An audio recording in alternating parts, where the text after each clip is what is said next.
Hi ಎಲ್ರಿಗೂ ನಮಸ್ತೆ. Welcome back to my YouTube channel. ಎಲ್ಲರೂ ಹೇಗಿದ್ದೀರಾ? ಐ ಹೋಪ್ ನೀವೆಲ್ಲ ಆರೋಗ್ಯವಾಗಿ ಆರಾಮಾಗಿದ್ದೀರಾ ಅಂತ ಅಂದ್ಕೊಂಡಿದ್ದೀನಿ. ನಾನು ಕೂಡ ಆರಾಮಾಗಿದ್ದೀನಿ. ಬುಧವಾರ ಬೆಳಗ್ಗೆಯಿಂದನೇ ವ್ಲಾಗ್ನ ಶುರು ಮಾಡ್ತಿದ್ದೀನಿ. ಸೊ ನೈಟ್ ಎಲ್ಲ ಗಿಡಗಳಿಗೆ ನೀರು ಹಾಕಿದ್ದೆ. ಇನ್ನು ಈ ಕೆಲಸ ಇದ್ದಾಗಂತೂ ಸ್ವಲ್ಪ ಲೇಟ್ ಆಗುತ್ತೆ. ಇನ್ನು ವೈಶು ಕೂಡ ಎದ್ದು ಓದ್ತಿದ್ದಾಳೆ. ಇನ್ನೊಂದು ಇವತ್ತು ಮತ್ತು ನಾಳೆ 2 ದಿನ ಇದೆ ಎಕ್ಸಾಮು. ಬರೀ ಹಿಂಗೆ ಟೈಮ್ ಪಾಸ್ ಮಾಡ್ಬಿಡೆ ಏನ್ಮ, ಓದ್ಬೇಡ. ಇವ್ರ ಎಕ್ಸಾಮ್ ಮುಗೀತು ಅಂದರೆ ಇವ್ರಕ್ಕಿಂತ ಜಾಸ್ತಿ ನನಗೆ ಖುಷಿ ಆಗುತ್ತೆ ನಿಜವಾಗ್ಲೂ. ಈ ಎಕ್ಸಾಮ್ ಸ್ಟಾರ್ಟ್ ಆದಾಗಿಂದ ಅಂತೂ ವೈಶು ಓಕೆ ಒಂದು ಸ್ವಲ್ಪ ಹೇಳಿದರೆ ಕೇಳ್ತಾಳೆ, ಕೂತು ಓದ್ತಾಳೆ. ಬಟ್ ವೈಭವ್ ಹಾಗಲ್ಲ. ಇಷ್ಟು ಓದಬೇಕಾ, ಇಷ್ಟು ಬರಿಬೇಕಾ, ಅರ್ಧ ಗಂಟೆ ಕೂರಬೇಕಾ, 1 ಗಂಟೆ ಕೂರಬೇಕಾ ಅಂತ ಬರೀ ಕ್ವಶನ್ ಬ್ಯಾಂಕ್ ಒಂದು. ಸೊ ಫೈನಲಿ ಹಾಗೂ ಹೀಗೂ ಹೇಳ್ಕೊಟ್ಬಿಟ್ಟು ನಾಳೆ ಒಂದು ಎಕ್ಸಾಮ್ ಇದೆ, ಮುಗೀತು ಅಂದರೆ ಕಂಪ್ಲೀಟ್ ಆಗುತ್ತೆ. ಇನ್ನು ಶುಕ್ರವಾರದಿಂದ ಹಾಲಿಡೇಸ್ ಸ್ಟಾರ್ಟ್ ಆಗುತ್ತೆ. ಸೊ ಇನ್ನೂ 2 ತಿಂಗಳ ಏನೇನಿದೆನೋ ಗೊತ್ತಿಲ್ಲ. ಯಾಕಂದರೆ ಮುಂದೆ ಕೂತ್ರೆ ಮಾತ್ರ ಓದ್ತಾರೆ. ಸ್ವಲ್ಪ ನಾವು ಆ ಕಡೆ ಈ ಕಡೆ ಬಂದಿದ್ದೀವಿ ಅಂದರೆ ಅಸ್ಸಲು ಓದಲ್ಲ. ಇಬ್ಬರನ್ನೂ ಒಂದೇ ಜಾಗದಲ್ಲಿ ಕೂರಿಸಿದ್ದೀವಿ ಅಂದರೆ ಜಗಳ ಸ್ಟಾರ್ಟ್ ಮಾಡ್ಕೊಳ್ತಾರೆ. ಅದು ಹಾಲಿಡೇಸಲ್ಲಿ ಹೆಂಗೆ ಕಳೀತಾರೋ, ನಾವೆಷ್ಟು ಪೇಷನ್ಸಿಂದ ಅವ್ರನ್ನ ನೋಡ್ಕೋಬೇಕು ಗೊತ್ತಿಲ್ಲ ನಿಜವಾಗ್ಲೂ. ಇನ್ನು ಚಪಾತಿಗೆ ಬ್ರೋಕ್ಲಿ ಹಾಕಿ ಮಾಡೋಣ ಅಂತ ಹೇಳ್ಬಿಟ್ಟು ನಾನಿಲ್ಲಿ ಬ್ರೋಕ್ಲಿನ ಈ ಥರ ಚಿಕ್ಕ ಚಿಕ್ಕದಾಗಿ ಕಟ್ ಮಾಡಿಕೊಂಡು ಬೇಯೋದಕ್ಕಿಡ್ತಾ ಇದ್ದೀನಿ. ಬ್ರೋಕ್ಲಿ ತುಂಬಾ ಒಳ್ಳೆಯದು. ನಮಗೆ ಅದನ್ನು ವೆಜಿಟೇಬಲ್ ಥರ ತಿನ್ನೋಕ್ಕೆ ಇಷ್ಟ ಇಲ್ಲ ಅಂದರೆ ಈ ಥರ ಕೂಡ ಮಾಡ್ಕೋಬೋದು. ಇನ್ನು ಟೊಮೆಟೊ ಜಾಸ್ತಿ ಇದೆ ಅಥವಾ ಏನೂ ವೆಜಿಟೇಬಲ್ ಇಲ್ಲ ಅಂದಾಗ ನಾನು ಟೊಮೆಟೊ ಪಲ್ಯನ ಮಾಡ್ಕೊಳ್ತೀನಿ. ಎಲ್ರಿಗೂ ಇಷ್ಟ ಆಗುತ್ತೆ. ಇನ್ನು ಮಾಡೋದಕ್ಕೆ 1-2 ಸ್ಪೂನಷ್ಟು ಎಣ್ಣೆ, ಜೀರಿಗೆ, ಸಾಸಿವೆ, ಕಡಲೆಬೇಳೆ, ಉದ್ದಿನಬೇಳೆ, ಇದರಲ್ಲಿ ಒಣಮೆಣಸಿನ್ಕಾಯಿ ಕೂಡ ಹಾಕೋಬೋದು, ಚೆನ್ನಾಗಿರುತ್ತೆ. ಸ್ವಲ್ಪ ಬೆಳ್ಳುಳ್ಳಿ ಕ್ವಾಂಟಿಟಿ ಜಾಸ್ತಿ ಇತ್ತು ಅಂದರೆ ಟೇಸ್ಟ್ ತುಂಬ ಚೆನ್ನಾಗಿ ಬರುತ್ತೆ. ಆಮೇಲೆ 1 ಹಿಡಿಯಷ್ಟು ಕರಿಬೇವು, ಅದು ಸ್ವಲ್ಪ ಫ್ರೈ ಆದಮೇಲೆ ಖಾರಕ್ಕೆ ಅನುಗುಣವಾಗಿ ಖಾರ, ಸ್ವಲ್ಪ ಅರಿಶಿನ ಹಾಕ್ಕೊಂಡು ಅದನ್ನು ಎಣ್ಣೆಯಲ್ಲಿ ಸ್ವಲ್ಪ ಸ್ಪೂನ್ಲೇ ಕಲಿಸೋದ್ರಿಂದ ಕಲರ್ ಚೆನ್ನಾಗಿ ಬರುತ್ತೆ ಅಂತ ಹೇಳಿ ಇನ್ನು ಟೊಮೆಟೊ ಹಾಕ್ಕೊಳ್ತಿದ್ದೀನಿ. ಇದಕ್ಕೆ ರುಚಿಗೆ ತಕ್ಕಷ್ಟು ಉಪ್ಪು, ಸ್ವಲ್ಪ ಬ್ಯಾಲೆನ್ಸ್ಗೋಸ್ಕರ ಬೆಲ್ಲ ಅಥವಾ ಸಕ್ಕರೆ ಯಾವುದಾದ್ರೂ ಹಾಕ್ಕೋಬೋದು. ಇವಾಗ ಮತ್ತೆ ಒಂದು ಸ್ವಲ್ಪ ಚೆನ್ನಾಗಿ ಕಲಸಿ ಒಂದು 5 ನಿಮಿಷ ಲೋ ಫ್ಲೇಮಲ್ಲಿ ಲಿಡ್ನ ಕ್ಲೋಸ್ ಮಾಡಿಬಿಟ್ರೆ ತುಂಬ ಚೆನ್ನಾಗಿ ಬರುತ್ತೆ. ಇನ್ನೊಂದೇನಪ್ಪ ಅಂದರೆ ಕಬ್ಬಿಣದ ಕಡಾಯಿಯಲ್ಲಿ ಇದನ್ನು ಮಾಡಿದಾಗ ಇನ್ನೂ ಟೇಸ್ಟ್ ಜಾಸ್ತಿ ಅಂತಲೇ ಅನಿಸುತ್ತೆ. ಬ್ರೋಕ್ಲಿ ಬೆಂದಿದೆ, ಮಿಕ್ಸಿ ಮಾಡ್ಕೊಳ್ತೀನಿ.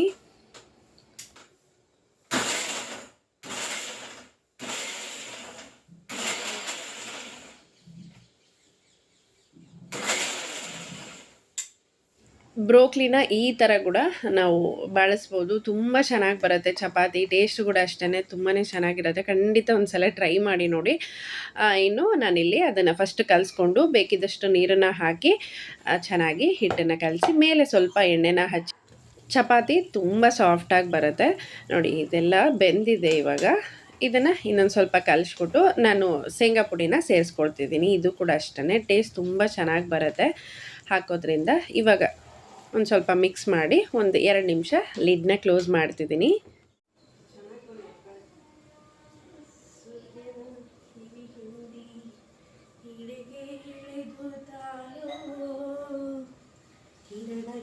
ಕೈ ಹಿಡಿದು ಬೆಳಕಿನ ಬಂಡಿಯ ಹೂಡೋ ಇಬ್ಬನಿ ಹನಿಗಳು ಬೆಚ್ಚಗಿದೆ ಬೇಗನೆ ಬಾ. ಇನ್ನ ಮಕ್ಕತ್ತೀಯಾ? ಮಕ್ಕಂದಿ ಅಂದ್ರೆ ಬಿಟ್ಟು ಬಿಡ್ತೀನಿ, ಕಳ್ಸಕ್ ಹೋಗಲ್ಲ ಸ್ಕೂಲಿಗೆ. ಬಾ ಶಾಣ, ಗುಡ್ ಬಾಯ್. ನಾನು ಇಬ್ಬರನ್ನು ರೆಡಿ ಮಾಡ್ಬೇಕಪ್ಪಾಜಿ. ಫೈನಲಿ ಟೊಮೊಟೊ ಪಲ್ಯ ರೆಡಿ ಆಯಿತು. ಎಷ್ಟು ಚೆನ್ನಾಗಿ ಬಂದಿದೆ. ಖಂಡಿತ ಟ್ರೈ ಮಾಡಿ. ಅಥವಾ ನೀವು ಯಾವ ಥರ ಮಾಡ್ತೀರಾ, ಅದಕ್ಕೆ ಮಸಾಲೆ ಎಲ್ಲ ಕೆಲವೊಬ್ಬರು ಹಾಕ್ತಾ ಇರ್ತಾರೆ. ಸೊ ನನಗೆ ಕಾಮೆಂಟ್ ಮುಖಾಂತರ ತಿಳಿಸಿ. ಟೊಮೊಟೊ ಪಲ್ಯಗೆ ಇನ್ನೇನಾದರೂ ಹಾಕೋದ್ರಿಂದ ಟೇಸ್ಟ್ ಚೆನ್ನಾಗಿ ಬರುತ್ತೆ ಅಂದರೆ ಖಂಡಿತ ನೆಕ್ಸ್ಟ್ ನಾನು ಅದನ್ನು ಟ್ರೈ ಮಾಡ್ತೀನಿ. ಇಲ್ಲ ಅದು ವಾಲ್ಟರ್ ಡಿ ಲಾಮೇರ್.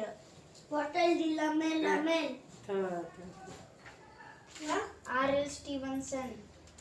ಅಷ್ಟು ಬರಿಬಾರ್ದು, ಫುಲ್ ಬರಿಬೇಕನ್ನ. ಅಲ್ಲಮ್ಮ ಹೇಳಿ ಅಂತ ಹೇಳು. ಮತ್ತೆ ಬಡ್ತಾನ ಬಿಡ್ತಾ ನಿನಗೆ ಏನ್ ಬರ್ತಾನೆ ಬಾಚಕ್ ಬರಂಗಿಲ್ಲ, ಸುಮ್ಮನೆ ಕೇಳು. ಆದಾಗ ನಿನಗೆ ಒಳ್ಳೆ ಆವಿ ಕೊಡು. ಅಲ್ಲಿ ಕೊಡಂತ ಕೊಡಂತ ಕೈ ಎತ್ತೀವಿ ನೀರು ಮುಗಿದೋಗ್ತದೆ. ನಾಳೆ ಹಿಡಿದ ನಾಳೆ ಲಾಸ್ಟ್ ಡೇ ಅನ್ನಾಗಿಲ್ಲ ನಿನ್ನಾಗ ನಾನೇನ್ ಮಾಡಿಲ್ಲ ಅಂತ ಹುಚ್ಚಾಕರ ಮಗು ಕೂಸಿದ್ದೇನೆ ಸುಳ್ಳು ಹೇಳಿನ್ಕ ನೋಡಕ್ಕ. ಇವರಿಬ್ಬರನ್ನ ರೆಡಿ ಮಾಡಿ ಸ್ಕೂಲಿಗೆ ಕಳಿಸೋವರೆಗೂ ಅದೆಷ್ಟೇ ಪೇಷನ್ಸಿಂದ ಇದ್ದರೂ ಕೂಡ ಅದನ್ನು ದಾಟಿಸ್ಬಿಡ್ತಾರೆ. ಸೊ ಕೂಗಾಡಲೇಬೇಕು ಅವರನ್ನು. ಯಾಕಂದರೆ ಸಣ್ಣ ಪುಟ್ಟ ವಿಚಾರಕ್ಕೆ ಜಗಳ ಮಾಡೋದೇ ಅದು ಏನೋ ಗೊತ್ತಿಲ್ಲ, ಅದು ಯಾವಾಗ ತಿಳಿಯುತ್ತೋ ಯಾವಾಗ ಬದಲಾವಣೆ ಆಗ್ತಾರೋ ಏನು ಅಂತ ಹೇಳಿ ಈ ವಿಚಾರವಾಗಿ ಸುಮಾರು ಸರಿ ಅಮ್ಮನ ಹತ್ರ ಹೇಳ್ತಾನೆ ಇರ್ತೀನಿ. ಇಬ್ಬರು ಕಾಲಕ್ಕೆ ಸಾಕಾಗಿದೆ ಅಮ್ಮ, ಬರೀ ಜಗಳ ಮಾಡ್ತಾನೆ ಇರ್ತಾರೆ. ಅವಾಗೆಲ್ಲ ಹಾಯಿ ತಾತ ನಿಮ್ಮನ್ನು ಹೆಂಗೆ ನೋಡ್ಕೊಂಡಿದ್ದಾರೆ, ನಿಮ್ಗೇನು ಬಡಿತಾ ಇರಲಿಲ್ಲ ಹೊಡಿತಾ ಇರಲಿಲ್ಲ, ನೀವು 7 ಜನ ಅಲ್ಲ ಅಂತ ಕೇಳಿದರೆ ನಮ್ಮಮ್ಮ ಹೇಳೋದು ಒಂದೇ, ನಿನ್ನ ಮಗನಷ್ಟು ಮೂರಬಟ್ಟಿ ಇರಲಿಲ್ಲ ನಾವು ಅಂತ ಹೇಳಿ. ವೈಭವ್ ಸ್ವಲ್ಪ ನಾಟಿ ಇದ್ದಾನೆ ಅವನು, ಹಾಗಾಗಿ ನಮ್ಮಮ್ಮ ಅವನ ಬಗ್ಗೆ ಕಂಪ್ಲೇಂಟ್ ಹೇಳ್ತಿರ್ತಾರೆ. ಏನು ಚಪಾತಿನ ಮಾಡಿಕೊಂಡೆ, ಹಾಕಿ ಕೊಟ್ಟರೆ ಅದಕ್ಕೂ ಲೇಟ್ ಮಾಡ್ತಾರೆ ಅಂತ ಹೇಳ್ಬಿಟ್ಟು ಇಲ್ಲಿ ನಾನೇ ತಿನ್ನಿಸ್ತಿದ್ದೀನಿ.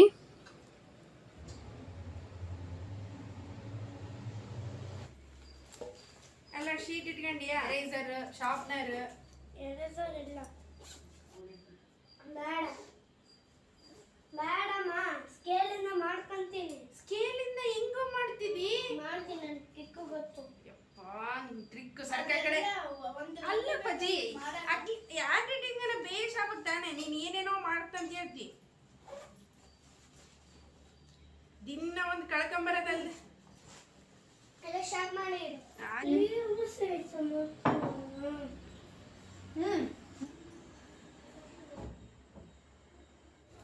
ಕೆಲವೊಂದು ಸರಿ ಫುಡ್ಡು ಡೈಜೆಷನ್ ಆಗದೆ ವಾಮಿಟ್ ಆಗ್ತಾ ಇರುತ್ತೆ, ಇಲ್ಲ ಹೊಟ್ಟೆ ನೋವೆಲ್ಲ ಬರ್ತಾ ಇರುತ್ತೆ. ಅದಕ್ಕೆ ಬೆಸ್ಟ್ ಏನು ಅಂದರೆ ಬೆಳಗ್ಗೆ ಮಕ್ಕಳಿಗೆ ಊಟ ಕೊಡೋಕ್ಕಿಂತ ಮುಂಚೆ ಒಂದು ಸ್ವಲ್ಪ ಅಜೀವನನ ಕೊಟ್ಬಿಟ್ಟು ಒಂದು ಸ್ವಲ್ಪ ನೀರನ್ನ ಕೊಟ್ಬಿಟ್ರೆ ತುಂಬ ಚೆನ್ನಾಗಿ ಡೈಜೆಷನ್ ಆಗುತ್ತೆ. ಹಾಗೆ ಹೊಟ್ಟೆ ಕೂಡ ಯಾವಾಗಲೂ ಕ್ಲೀನ್ ಆಗಿರುತ್ತೆ ಅಂತ ಹೇಳಿ. ಎಂಥ ಬಿಸಿಲು ಅಂದರೆ ಹೇಳಂಗಿಲ್ಲ. ಕರೆಕ್ಟಾಗಿ 9 ಗಂಟೆ ಇವಾಗ ವಿಪರೀತ ಬಿಸಿಲು ಸ್ಟಾರ್ಟ್ ಆಗಿದೆ.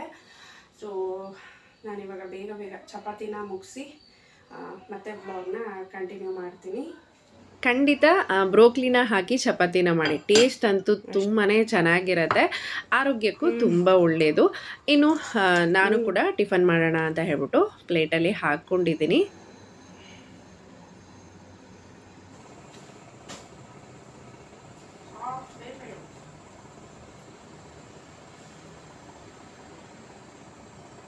ಇದು ಒಂದು ನನ್ನ ಕನಸು ಅಂತಲೇ ಹೇಳ್ಬೋದು, ಡ್ರೀಮ್ ನಿಜವಾಗ್ಲೂ. ಯಾಕೆಂದರೆ ಈ 2-3 ವರ್ಷದಿಂದ ಅಂತೂ ಭಾಳ ಸಾರಿ ಅಂದ್ಕೊಳ್ತಿದ್ದೆ ಈ ಥರದ್ದೊಂದು ಟೇಬಲ್ ತೊಗೊಳ್ಳೋಣ, ಮಕ್ಕಳ ಥಿಂಗ್ಸು ಮಕ್ಕಳ ಬುಕ್ಸ್ ಏನಿದೆ ಅದನ್ನು ಸಪ್ರೇಟಾಗಿ ಇಟ್ಬಿಡೋಣ ಅಂತ ಹೇಳಿ ಫೈನಲಿ ಅದು ಇವಾಗ ಬಂದಿದೆ. ಕ್ವಾಲಿಟಿ ವೈಸ್ ತುಂಬ ಚೆನ್ನಾಗಿದೆ, ಮಾಡೆಲ್ ಕೂಡ ಅಷ್ಟೇ ನನಗೆ ಸಿಕ್ಕಾಬಟ್ಟೆ ಇಷ್ಟ ಆಯಿತು. ಅದೇನೋ ಗೊತ್ತಿಲ್ಲ, ವಸ್ತುಗಳಂದರೆ ಸಿಕ್ಕಾಬಟ್ಟೆ ಇಷ್ಟ. ಅದು ಇನ್ನು 10 ವರ್ಷ ಬಿಟ್ಟು ನೋಡಿದರೂ ಇದು ಹೀಗೆ ಇರುತ್ತೆ, ಅಷ್ಟೊಂದೆಲ್ಲ ನನಗೆ ಕೇರ್ ಮಾಡ್ಕೊಳ್ತೀನಿ. ಯಾವಾಗಲೂ ಹೊಸದು ತಂದಾಗ ಹೇಗಿರುತ್ತೆ ಅದು ಹಾಗೆ ಇರಬೇಕು ಅಂತ ಹೇಳಿ. ಏನು ಈ ಮನೆಗೆ ಬಂದು 4 ವರ್ಷ ಆಯಿತು. ಏನಿಲ್ಲ ಅಂದರೂ ಒಂದು 40 ಸಾರಿನಾದರೂ ಈ ಬಾಕ್ಸನ್ನು ಕ್ಲೀನ್ ಮಾಡಿದ್ದೀನಿ. ಪ್ರತಿ ವಾರ ಕ್ಲೀನ್ ಮಾಡೋದು, ಚೆನ್ನಾಗಿ ಜೋಡಿಸಿಡೋದು, ಅವ್ರಿಗೇನು ಬೇಕೋ ಅದು ಸಿಗದೇ ಇದ್ದಾಗ ಕಿತ್ತಿ ಹಾಕೋದು, ಈ ಥರ ಆಗೋಗಿದೆ. ಅವ್ರ ಮಾರ್ಕ್ಸ್ ಕಾರ್ಡ್ ಆಯಿತು, ಗ್ರೂಪ್ ಫೋಟೋ ಎಲ್ಲ ಹಾಳಾಗೋಗಿದೆ. ಬಿಟ್ಟರೆ ಇನ್ನೂ ಹಾಳಾಗೋಗುತ್ತೆ, ಹರಿದೋಗ್ಬಿಡ್ತವೆ ಎಲ್ಲನೂ. ನಾನು ಎಷ್ಟೇ ನೀಟಾಗಿ ತೊಗೊಳ್ಳಿ ಅಂತ ಹೇಳಿದರೂ ಅವ್ರೇನು ಅದನ್ನು ಕೇಳಲ್ಲ, ಅವ್ರಿಗೆ ಬೇಕಾಗಿರೋ ಸಿಗೋವರೆಗೂ ಕಿತ್ತುತ್ತಾನೆ ಇರ್ತಾರೆ. ಸೊ ಹಾಗಾಗಿ ಈ ಟೇಬಲ್ನ ತರಿಸ್ಕೊಂಡಿದ್ದೀನಿ. ಏನು ನಾವು ವೈಶು 3ನೇ ಕ್ಲಾಸ್ ಇರೋ ಟೈಮಲ್ಲಿ ಕೂಡ ನಾವು ಕಂಪ್ಲೀಟಾಗಿ ಆ ವರ್ಷದ ಫೀಸ್ನ ಕಟ್ಟಿದ್ವಿ. ನನಗೆ ಅದು ರಿಸಿಪ್ಟ್ ಕೊಟ್ಟಿದ್ದು, ಮನೆಗೆ ಬಂದು ನಾನು ಅದನ್ನೆಲ್ಲೋ ಇಟ್ಬಿಟ್ಟಿದ್ದೆ. ನೆಕ್ಸ್ಟ್ ಇಯರ್ ಫಸ್ಟ್ನೇ ಇನ್ಸ್ಟಾಲ್ಮೆಂಟ್ ಕಟ್ಟಕ್ಕೆ ಹೋದಾಗ ನಿಮ್ಮದು ಲಾಸ್ಟ್ ಇಯರ್ದೇ ಬ್ಯಾಲೆನ್ಸ್ ಇದೆ ಕೊಡಿ ಅಂತ ಕೇಳಿದ್ರು ಅವರು. ಖಂಡಿತ ಇಲ್ಲ, ಅದು ಕಂಪ್ಲೀಟಾಗಿ ಕಟ್ಟಿದ್ದೀವಿ ಅಂದರೆ ರಿಸಿಪ್ಟ್ ಕೇಳಿದ್ರು, ಅದನ್ನೆಲ್ಲೋ ಬಿಸಾಕ್ಬಿಟ್ಟಿದ್ದೆ. ಅದಾದಮೇಲೆ ಒಂದು ವಾರ ಓಡಾಡಿದ್ವಿ. ABC 3 ಸೆಕ್ಷನಲ್ಲಿ ವೈಷ್ಣವಿ ಅನ್ನೋರು ಇರೋದ್ರಿಂದ ಆ ಕನ್ಫ್ಯೂಷನ್ ಆಗಿತ್ತು. ಸೊ ನೆಕ್ಸ್ಟ್ ಆ ಥರ ಯಾವುದು ಆಗೋದೇ ಬೇಡ ಅಂತ ಹೇಳ್ಬಿಟ್ಟು ನೀಟಾಗಿ ಅವರು ವಸ್ತುಗಳು ಏನೇನಿದೆ ಅಲ್ಲ ಅದನ್ನೆಲ್ಲ ಇದರಲ್ಲಿ ಜೋಡಿಸ್ಕೊಂಬಿಡೋಣ ಅಂತ ಹೇಳಿ.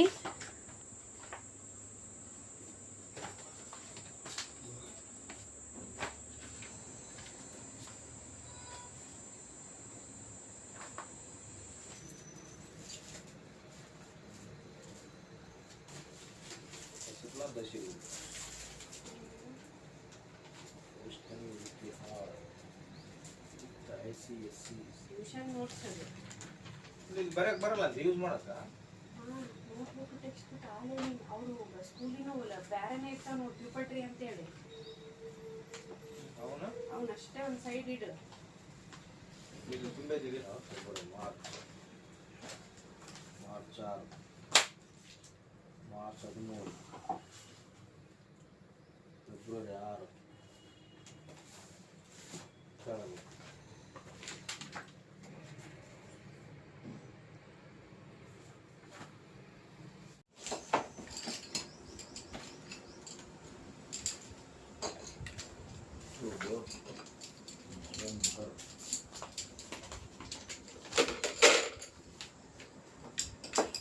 ಒಂದಿದಿತ್ತ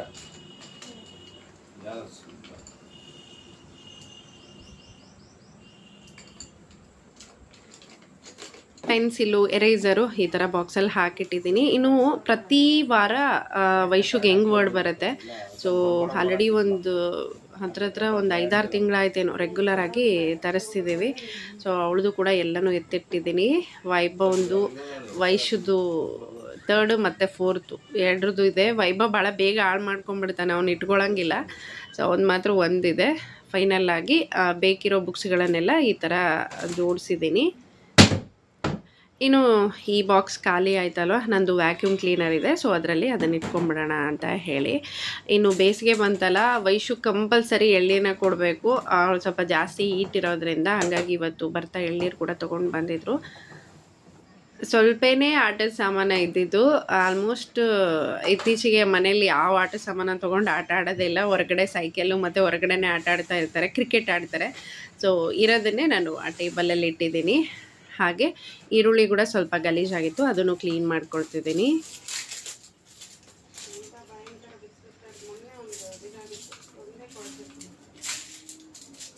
ಅಲ್ಲ ಸರ್ ಜಲ್ದಿ ಕಾಯಿಲೆ ಒಂದು ದಿನ ಹೊರಗಡೆ ಕರ್ಕೊಂಡೋಗಿ ತಿನ್ನಲ್ಲ, 3 ಒಪ್ಪತ್ತು ಮನೆಯಲ್ಲೇ ಮಾಡಬೇಕು. ಜಲ್ದಿ ಕಾಲಾಗೈತಂದ್ರೆ ಅರ್ಧರ್ಧಾಗಿ ಮಾಡೋಕ್ಕಾಗ್ತದೆ. 4 ಜನ ಇರೋದಿವೆ. ಈ ಥರ ಅವಾಗವಾಗ ಕ್ಲೀನ್ ಮಾಡ್ಕೊಂಬಿಟ್ರೆ ಈರುಳ್ಳಿ ಹಾಳಾಗಲ್ಲ, ತುಂಬ ದಿನಗಳವರೆಗೂ ಚೆನ್ನಾಗಿರುತ್ತೆ.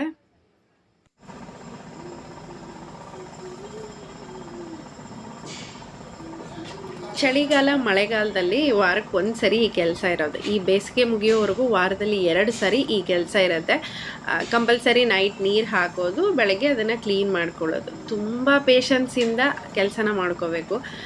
ನಾವೇನಾದರೂ ಜಾಸ್ತಿ ಗಿಡಗಳನ್ನು ಇಟ್ಟಿದ್ದೀವಿ ಅಂದರೆ ನಮ್ದು ಅರ್ಧ ದಿನ ಅಲ್ಲೇ ಹೋಗುತ್ತೆ. ಪ್ರತಿಯೊಂದು ಪಾಟ್ ತೆಗೆದು ಅದ್ರ ಕೆಳಗಡೆ ಇರುವಂಥ ನೀರು, ಮಣ್ಣು ಕಂಪ್ಲೀಟಾಗಿ ಕ್ಲೀನ್ ಮಾಡ್ಕೋಬೇಕು. ಅಕಸ್ಮಾತ್ ಅದನ್ನು ಹಾಗೆ ಬಿಟ್ಬಿಟ್ರೆ ಅದೆಲ್ಲ ಕೆಂಪಗಾಗಿ ಆ ಜಾಗ ಎಲ್ಲ ಗಲೀಜಾಗಿ ಕಾಣಿಸೋದಕ್ಕೆ ಸ್ಟಾರ್ಟ್ ಆಗುತ್ತೆ. ಸೊ ಇಲ್ಲೇ ನಮಗೆ ತುಂಬ ಟೈಮ್ ಹಿಡ್ಕೊಳ್ಳುತ್ತೆ. ಇನ್ನು ವಿಂಡೋ ಹತ್ರ ಇರುವಂಥ ಪಾಟ್ಗಳನ್ನೆಲ್ಲ ತೆಗೆದು ವಿಂಡೋನೆಲ್ಲ ಕ್ಲೀನ್ ಮಾಡ್ಕೊಂಡಿದ್ದಾಯಿತು. ಇನ್ನು ಕೆಳಗಡೆ ಕೂಡ ಅಷ್ಟೇ ನೀರೆಲ್ಲ ಬಿದ್ದಿರುತ್ತೆ, ಅದನ್ನು ನಾನು ಒರೆಸ್ಕೊಂಡು ಬರ್ತೀನಿ. ಎಷ್ಟೋ ಸರಿ ಮನಸ್ಸಿಗೆ ಬೇಜಾರಾಗಿರುತ್ತೆ, ಒಂಥರ ಸಮಾಧಾನನೇ ಇರಲ್ಲ. ಈ ಜಾಗಕ್ಕೆ ಬಂದು ನಿಂತ್ಕೊಂಡಾಗ ತುಂಬ ರಿಲೀಫು, ಹಾಗೆ ಒಂಥರ ನೆಮ್ಮದಿ ಅಂತಲೇ ಹೇಳ್ಬೋದು. ಸೊ ಹಾಗಾಗಿ ಹಾಗೆ ಕಾಪಾಡ್ಕೊಂಡು ಹೋಗೋಣ ಅಂತ ಹೇಳಿ. ಅಲ್ಲ ರೀ, ಒಂದು ಸ್ವಲ್ಪ ಯೆಲ್ಲೋ ಕಲರ್ ಬಕೆಟ್ನ ನೀರು ಕೊಡ್ತೀನಿ, ಮತ್ತೆ ಅದು ಬರುತ್ತೆ. ಹಸ್ಬೆಂಡ್ ಯಾವಾಗಲೂ ಹೇಳ್ತಿರ್ತಾರೆ, ಅದನ್ನೇನು ವಾರದಲ್ಲಿ 2 ಸರಿ ಒರೆಸ್ತೀಯ, ಬೇಗ ಬೇಗ ಒರೆಸ್ಕೊಂಡು ಬಾ, ಅದಕ್ಕೆ ಯಾಕೆ ಅಷ್ಟು ಟೈಮ್ ಕೊಡಬೇಕು ಅಂತ ಹೇಳಿ. ಇಲ್ಲ, ಕ್ಲೀನಿಂಗ್ ಕೆಲಸ ಅನ್ನೋದೇನಿದೆಯಲ್ಲ ಅದು ಪರ್ಫೆಕ್ಟ್ ಆಗೋವರೆಗೂ ಅದನ್ನು ಕೈ ಬಿಡೋ ಮಾತೇ ಇಲ್ಲ. ಸೊ ಮಾಡ್ತೀನಿ, ಅದೇನೋ ಗೊತ್ತಿಲ್ಲ, ತುಂಬ ನೆಮ್ಮದಿ ಅಂತ ಅನಿಸುತ್ತೆ. ಎಲ್ಲಿವರೆಗೂ ಸಾಧ್ಯ ಆಗುತ್ತೋ ಅಲ್ಲಿವರೆಗೂ ಕೆಲಸಗಳನ್ನು ತುಂಬ ಅಚ್ಚುಕಟ್ಟಾಗಿಯೇ ಮಾಡ್ತೀನಿ. ಆಗದೆ ಇರೋ ಟೈಮಲ್ಲಿ ನೋಡ್ಕೊಳ್ಳೋಣ ಅಂತ ಹೇಳಿ.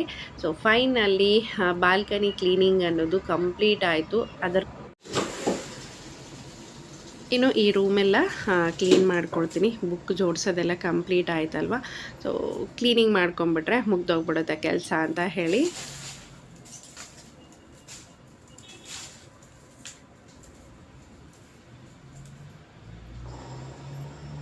ಮಕ್ಕಳು ಮಕ್ಕಳ ಬುಕ್ಸನ್ನ ಅವರು ಎಲ್ಲ ಫೋಟೋಸ್ನೆಲ್ಲ ನೋಡಬೇಕಾದ್ರೆ ಎಷ್ಟು ಖುಷಿ ಆಗ್ತಾ ಇತ್ತು ನಿಜವಾಗ್ಲೂ. ಈಗ 2 ವರ್ಷದಿಂದ ನೋಡಿಬಿಟ್ರೆ ಎಷ್ಟೊಂದು ಡಿಫ್ರೆನ್ಸ್ ಕಾಣಿಸ್ತಿದೆ. ಅವರು ತೊಗೊಂಡಿರುವಂಥ ಅವಾರ್ಡ್ಗಳಾಯಿತು, ಅವ್ರ ಫೋಟೋಸು ಅದೆಲ್ಲ ತುಂಬ ಮೆಮೊರೇಬಲ್ ಅಂತಲೇ ಹೇಳ್ಬೋದು. ಹಾಗಾಗಿ ನೀಟಾಗಿ ಎತ್ತಿಟ್ಟಿದ್ದಾಯಿತು. ಇನ್ನು ನಾನು ಕೂಡ ಕಂಪ್ಲೀಟಾಗಿ ಕೆಲಸನೆಲ್ಲ ಮುಗಿಸ್ಕೊಂಡು ಫ್ರೆಶ್ ಅಪ್ ಆಗಿದ್ದೀನಿ. 2-3 ದಿನಗಳಿಂದನೂ ಬಾಯೆಲ್ಲ ಒಡೆದೋಗ್ಬಿಟ್ಟಿದೆ ಹಸ್ಬೆಂಡ್ಗೆ. ಅಸ್ಸಲು ಊಟ ಮಾಡೋಕ್ಕಾಗ್ತಾಯಿಲ್ಲ. ಅದು ಕಡಿಮೆ ಆಗುತ್ತೆ ಅಂತ ವೇಟ್ ಮಾಡ್ತಾನೆ ಇದ್ದಾರೆ. ಅದೇನು ಕಡಿಮೆ ಆಗ್ತಾ ಇಲ್ಲ. ಇವಾಗ ಬಿಸಿಲು ಬೇರೆ ಜಾಸ್ತಿ ಆಗಿದೆ. ಆಮೇಲೆ ಕೆಲವೊಂದು ಸರಿ ಟೈಮ್ ಸಿಕ್ಕಿರಲ್ಲ ನೀರು ಕುಡಿಯೋಕ್ಕೆ. ಅವರು ನೀರು ಜಾಸ್ತಿನೇ ಕುಡಿತಾರೆ. ಹಾಗಾಗಿ ಈ ಥರ ಆಗಿದೆ ಏನೋ.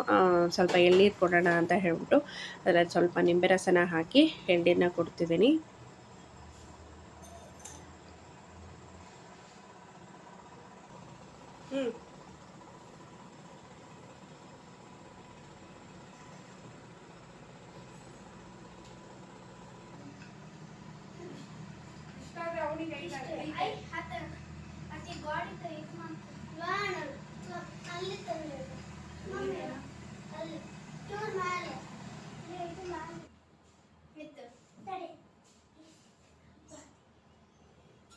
ನೋಡಿಗ ಸಪೋರ್ಟ್ ಮಾಡಿ ನಾನು ಮಾಡೋದು. Very good, very good, very good. ಅಯ್ಯೋ ರಾಮ, ಈ ಕಡೆಯಿಂದ ಹಿಡಿಬೇಕು ಮಾವೈಶು ನೀನು. ಆಹಾ ಹಂಗೆ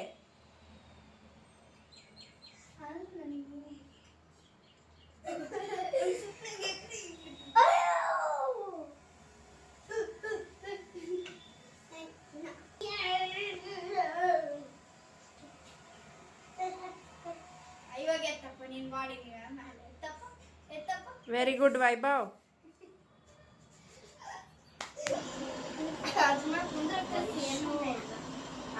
ಇಲ್ಲ ತಡೆಯೋದಿಗೆ ಫಸ್ಟ್ ನೀವು ಓದಮ್ಮ. ಯಾಕ ನೀನಂದೆಲ್ಲ ಕುತ್ಕೋಬಹುದು, ಡ್ರಾಯಿಂಗ್ ಮಾಡ್ಕೋಬಹುದು. ಕೂತ್ಕೋಬೋದು ಅಂದ್ರೆ ಇದ್ರ ಮ್ಯಾಗ ಕೂತ್ಕೊಂಡು ಮಾಡ್ಕೋಬೋದು ಅಂತ ಯಾವಾಗ ಹೇಳಿ ನಿನಗೆ? ಮಾಡ್ಬೋದು ಅಂತಂದಲ್ಲ.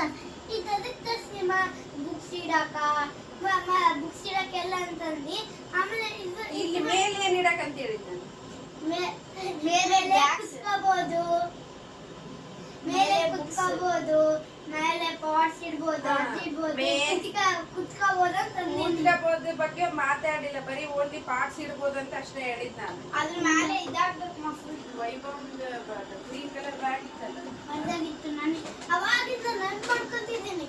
ಎಲ್ಲಿಗೆ ಹೋಯ್ತಪ್ಪ ಬ್ಲೂ ಸ್ಕೇಲು, ಎಲ್ಲಿಗೆ ಹೋಯ್ತಪ್ಪ ಬ್ಲೂ ಸ್ಕೇಲು, ಎಲ್ಲಿಗೆ ಹೋಯ್ತಪ್ಪ ಬ್ಲೂ ಸ್ಕೇಲ್ ನನ್ ಮಾಡ್ಕೊಂತಿದ್ದೀನಿ. ಇಡಂಗಿಲ್ಲ. ಆಮೇಲೆ ಹೇರ್ ಕಟ್ ಮಾಡಿಸ್ಕೊಂಬರೋಣ ಅಂತ ಹೇಳಿ ಹೊರಟಿದ್ದೀನಿ.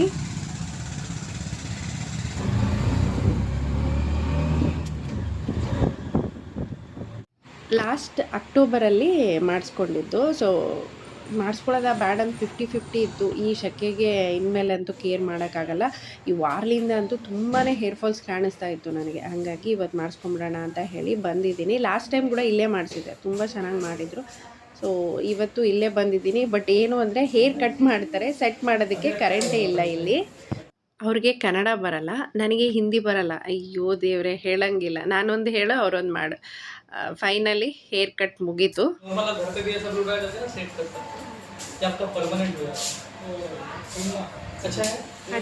Thank you.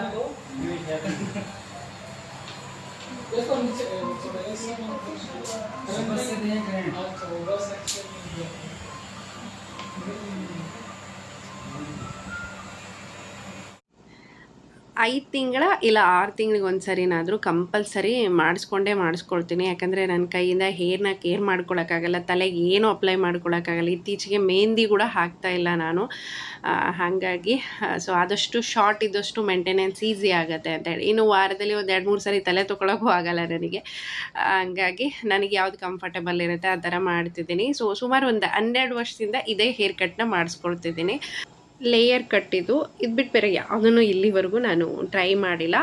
ಫೈನಲಿ ಈ ಜಾಗ ಈ ಥರ ಕಾಣಿಸ್ತಿದೆ. ನನಗಂತೂ ವಿಪರೀತ ಖುಷಿ ಆಗ್ತಾಯಿತ್ತು. ನನಗೆ ಅಂತ ಏನಾದರೂ ಬಟ್ಟೆನೋ ಅಥವಾ ಜ್ಯುವೆಲ್ರಿನೋ ತೊಗೊಂಡಾಗ ಇಷ್ಟು ಖುಷಿ ಆಗುತ್ತೋ ಇಲ್ಲೋ ಗೊತ್ತಿಲ್ಲ. ಮನೆಗೆ ಏನಾದರೂ ವಸ್ತುಗಳನ್ನು ತೊಗೊಂಡಾಗ ಸಿಕ್ಕಾಪಟ್ಟೆ ಖುಷಿ ಆಗ್ತಾ ಇರತ್ತೆ. ಯಾಕಂದರೆ ಸುಮಾರು ದಿನಗಳಿಂದ ವೇಟ್ ಮಾಡಿ ಅದನ್ನು ತುಂಬ ಇಷ್ಟಪಟ್ಟಿರ್ತೀನಿ. ಅದನ್ನು ತೊಗೊಂಡಾಗ ಸಿಕ್ಕಾಪಟ್ಟೆನೇ ಖುಷಿ ಅಂತಲೇ ಹೇಳ್ಬೋದು.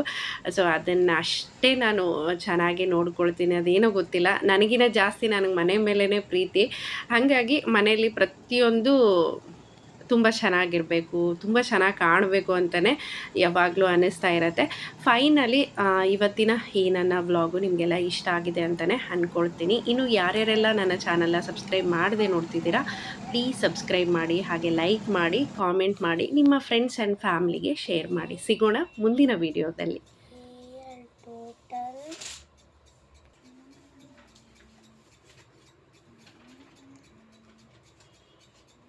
dissolved in the solution is called solute. Solute example, salt in salt solution solvent. The substance and immiscible liquids. Miscible liquids, when two liquids mix with each other completely.